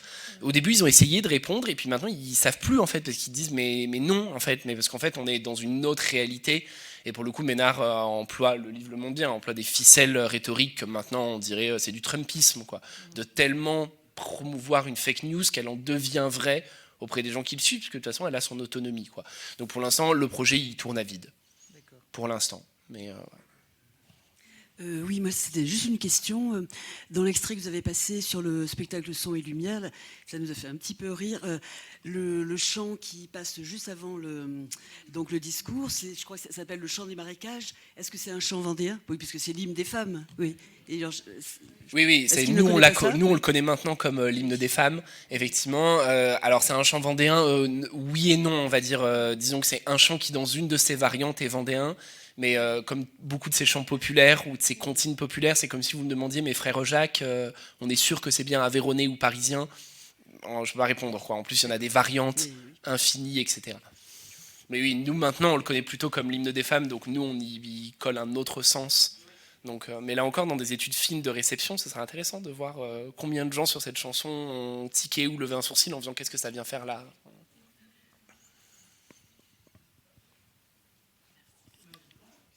Merci beaucoup pour votre conférence. Une petite question, c'est pas tant l'histoire de l'anneau de Jeanne d'Arc. Déjà, comment se fait-il que l'entreprise de vente aux enchères présente ça comme étant l'anneau de Jeanne d'Arc s'il n'y a aucune preuve?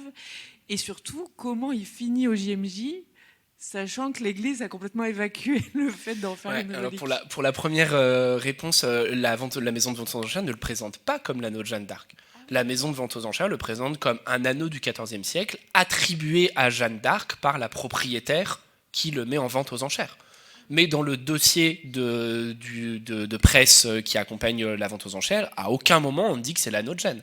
Le dossier retrace l'histoire de l'anneau, comment il est arrivé dans cette famille. On peut remonter, l'anneau il est documenté dans les années 1810-1820. Je crois, avant, on ne sait pas d'où il vient. D'accord ? Encore une fois, c'est un anneau du XIVe siècle, les analyses chimiques, elles le prouvent, comme l'analyse de la technique, etc. Mais on ne sait pas comment cette famille, elle s'est les procurée, peu importe, on s'en moque. D'accord ? Mais du coup, la maison de vente aux enchères ne le dit pas. Elle le présente comme voilà, un anneau que la famille attribue à Jeanne d'Arc. Et là-dessus, De Villiers s'en empare tout seul, et fait monter la sauce tout seul, mais vraiment comme quelqu'un qui battrait ses œufs en neige tout seul, en accusant le gouvernement français de ne pas vouloir racheter l'anneau de Sainte Jeanne d'Arc. Le gouvernement répond en disant mais c'est pas l'anneau de Jeanne, donc non, en fait on va pas payer 250 000 € pour une bague en laiton du XIVe siècle. Et ensuite en communiquant en disant il y a que nous qui avons su sauver Jeanne alors qu'on était prête à la mettre au bûcher une deuxième fois, mais nous avons su tout seuls contre tous, etc.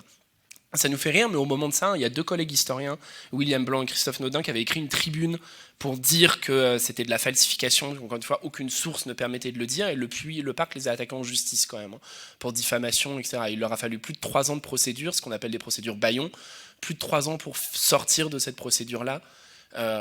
Donc voilà. Derrière, il y a aussi quand même des méthodes d'intimidation, et là encore de silenciation des voix contraires. On sent bien que derrière le beau vernis de tout le monde est heureux et on danse et on chante, faut pas trop creuser quand même.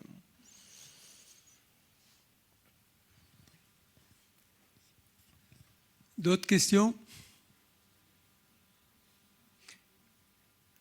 Quelle est la place des femmes justement dans le spectacle? Comment elles ressortent? Oui, on a un chapitre sur cette question du genre dans les spectacles. Ça faisait partie des points sur lesquels on avait peur que ce soit pire que finalement ce n'est. Voilà, donc on avait peur d'un discours terriblement réactionnaire, etc. C'est moins le cas. Pour le coup, le parc s'inscrit dans un courant contemporain des fictions historiques qui nous ont habitués maintenant depuis une vingtaine d'années à avoir quand même beaucoup d'héroïnes, beaucoup de femmes guerrières, etc. Donc c'est plus une figure subversive. Du coup, il y a un des spectacles, le secret de la lance, dans lequel Jeanne d'Arc donne sa lance magique à une jeune bergère qui va, grâce à elle, devenir une super guerrière. Mais vous voyez que du coup, c'est une trame narrative très familière, en fait. Voilà. Par ailleurs, le parc, il est très genré dans les menus des restaurants, dans les jouets, dans les boutiques, etc. Mais là encore, c'est notre société qui l'est. C'est pas le parc en lui-même. Le parc, c'est juste le reflet de la société. On sent qu'il n'y a aucune réflexion sur ça. Mais bon, ce serait un peu bizarre qu'ils passent du temps à réfléchir sur comment dégenrer leur boutique, quoi. On voit bien que c'est pas leur combat culturel, quoi. Donc oui, les petites filles, elles ont des poupées en robe rose et les petits garçons des épées et des boucliers noirs avec des dragons, avec écrit côté fille, côté garçon. Mais encore une fois, la société elle-même l'est. Donc là encore, on peut pas reprocher au parc d'être le fils de son temps. Même si c'est un peu triste et dommage de pas chercher à dépasser ce genre de clichés, là encore.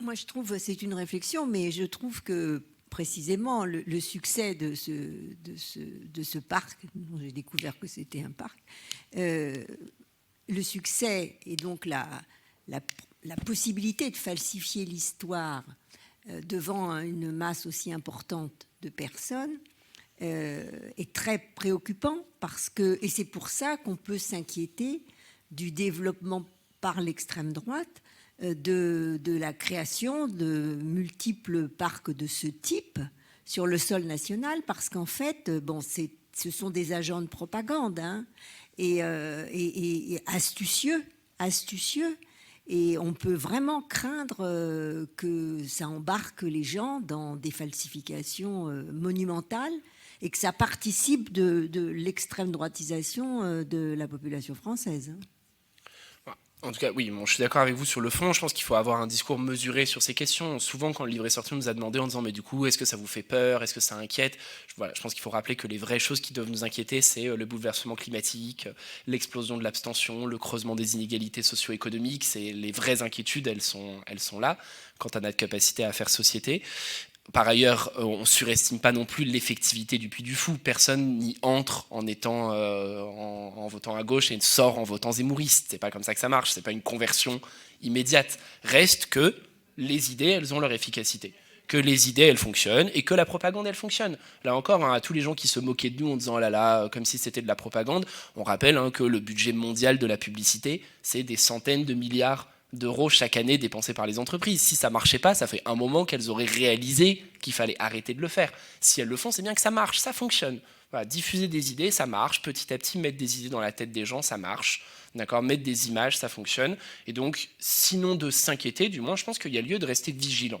De rester vigilant sur ces entreprises, de faire ce travail, de demander d'où vient l'argent, qui sont les financeurs, qui sont les gens derrière les spectacles, et puis d'être attentif pendant un spectacle, à être capable de se détacher de ce qu'on voit et de dire mais qu'est-ce que j'entends?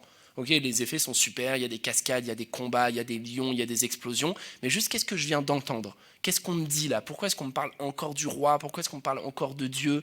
Pourquoi est-ce qu'on parle d'un personnage qui n'existe pas encore ou qui est déjà mort, etc. De toujours faire ce travail en fait de critique, de distanciation critique, qui permet justement de ne pas se laisser piéger dans ces dispositifs. Mais heureusement, il y a quand même encore beaucoup de gens qui savent le faire, qui aiment le faire, qui apprennent à le faire, heureusement.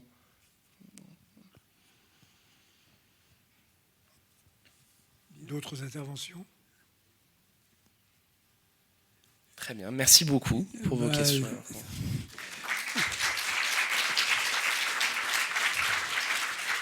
Merci beaucoup Florian.